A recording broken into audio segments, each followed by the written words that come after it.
wumvise ijwi nkiri wumvise nje muri sound nk'iyi guys mucyamumenye neza ko hari kidasanzwe cyahabaye kugira ngo mfate microphone ndakuyagire mukunzi wa Shali TV. Reka mbaze ndakuramutse kwanza imbere ya byose ndakwivuze amagara meza ukuramba cyangwa kuroranirwa mu bikorwa byawe bya misi yose ndetse n'iyindi mirimo itandukanye.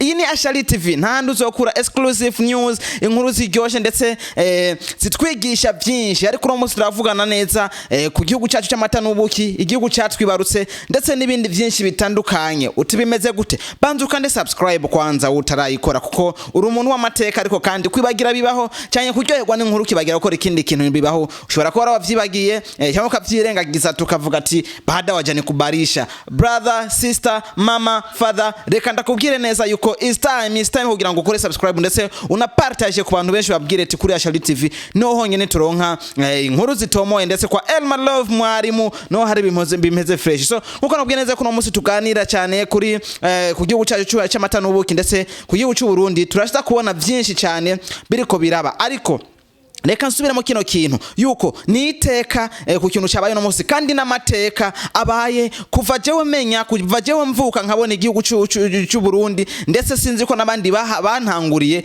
bo barabibonye nkiba ariko je ku mutwe y'uwanje no bwa mbere ndanayibonye n'amateka ya mbere yanditswe ku gihugu cy'u Burundi. Ni histoire igiye kuhaba uti habaye iki bimeze gute? Ni kuri nyakubahwa nyene cyubahiro Varisito Ndayishimiye cyangwa Varisito Ndayishimiye bivana n'ingene ukivuga mu kino funofu cyane mu kirumi ciwacu nyene ku kirundi ciwacu bimo dukunda karanga kacu yarayakoze amateka amazimisi akora amateka ariko ayuno musi yoyo abantu bose bariko baravuga ati nitwari bwabone nkawe nitwari bwabone umuntu nkawe kandi nitwari kwabone umukuru w'igihugu yicisha bugufi nkawe ariko aragerageza kwereka abantu neza yuko igihugu tutagikunze atawuzokidukundira.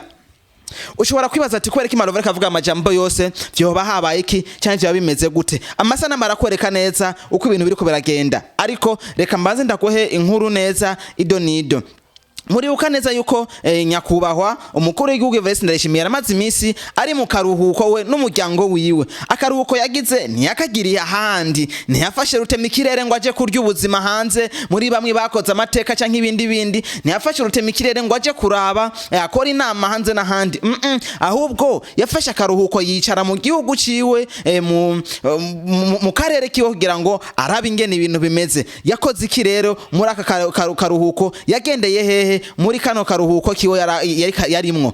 Yafashe umwanya agendera mu bigo vy'irahatiro Uburundi bufise ibibanza vy'irahatiro igihugu dufise ndetse abanyamahanga bose baje baza bavuga ati tuje kuraba hajya ahantu tuje kuraba Burundi tuje kuraba ivyiza vy'u Burundi. Yaragenze henshi yaragenze muri Luxuazo ndetse aragenda kuri Pierre Livingstone aragenda n'ahandi hayishi hatandukanye uko twagiye turabona ku masanamu ari kumwe n'umuryango wiwe ariko inkuru tangaza benshi no munsi ni umukuru w'igihugu yabonetse yambuye ibirato ndasubiyemo kandi yambuye ibirato yambaye nk'umuvuzi w'ingoma ndetse ari karerekana karanga k'igihugu kambere. Muzi neza yuko ingoma ari kintu Uburundi twiratira mu bintu bitatu vya mbere twaba dufise mu gihugu cyane mu mateka y'igihugu. Ingoma zirimo murazi neza ko ari babitumwa ko mu makungu hose bashitse umuvuzi w'ingoma baramura bakavuga ati iki ni gitangaza tubonye.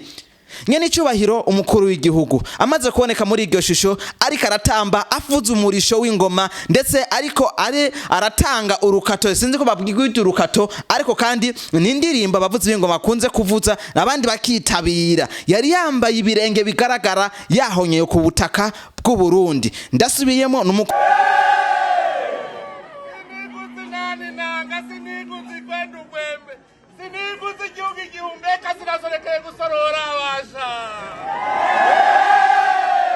igihugu wa mbere mbonye akoze bino bintu ahonyoje ibirenge bigaragara hasi ku butaka ndetse akanabutambira ko akavyishimira agatamba. Mukunzi w'igihugu cyacu cy'u Burundi aho uri hose uri mu mahanga cyangwa uri ngaha nyene mu gihugu kino kintu ndazi neza yuko nawe nukibona kiriho kirakuvugisha byinshi ariko reka twiyumvire neza ati umukuru w'igihugu cyacu ariko atwubakira gute kazoza ndetse ndakwereke neza yuko ikineka arakora ariko agerageza kugira ngo wewe akubera karorero ukunda igihugu cyawe kuruta ibindi kuko benshi bavuga ngo umuntu akuze ni watuma umwana amenya ingene akura. Ego uko batwereka niko natwe dukura. Nimba dukuze badukundisha igihugu, natwe tuzokundisha igihugu abo twari dufise. Ntokunda igihugu mu gihe abari imbere yawe batariko barakwereka yuko ukwiye kugikora ndetse no kubwishigikira. Reka dufate umwanya, aya n'amabanga turiko turabona, ndetse benshi bariko baravuga ati peut-être yoba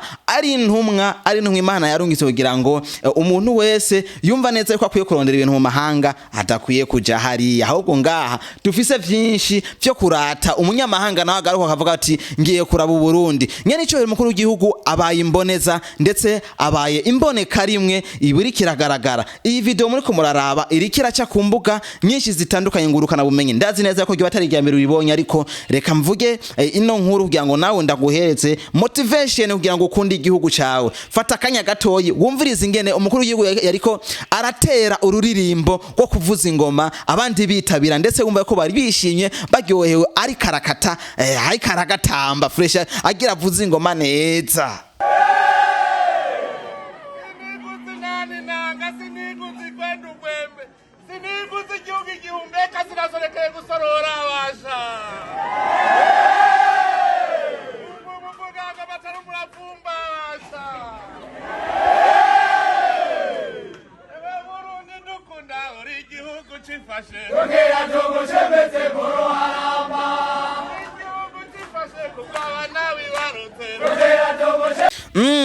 Mukunzi w'igihugu cacu, mukunzi w'Uburundi bwa Nyaburunga. Ego ndibaza neza ko wabanza kubibona, ariko kandi ufise ico woshikiriza muri comment. Vuga neza igihugu cawe, gira ico ushikirije muri commentaire ku mukuru w'igihugu cacu cy'u Burundi Varisito Ndayishimiye, ndetse n'ivyo ari karakora amateka yiwe turiko turayabona ari karagaragara hirya no hino mu makungu. Ese nuwehe wundi muntu muri Afrika warumaze kubona na kano kantu?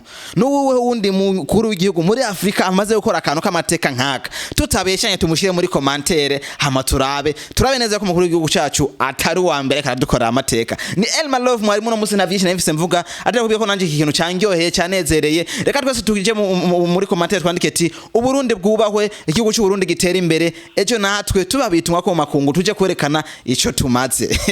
Murakoze cyane, kandi subscribe ndasubiyemo, kandi utarayikora maze kuyikora nawe n'umuntu w'amateka cyane. Guys turabakunda sana.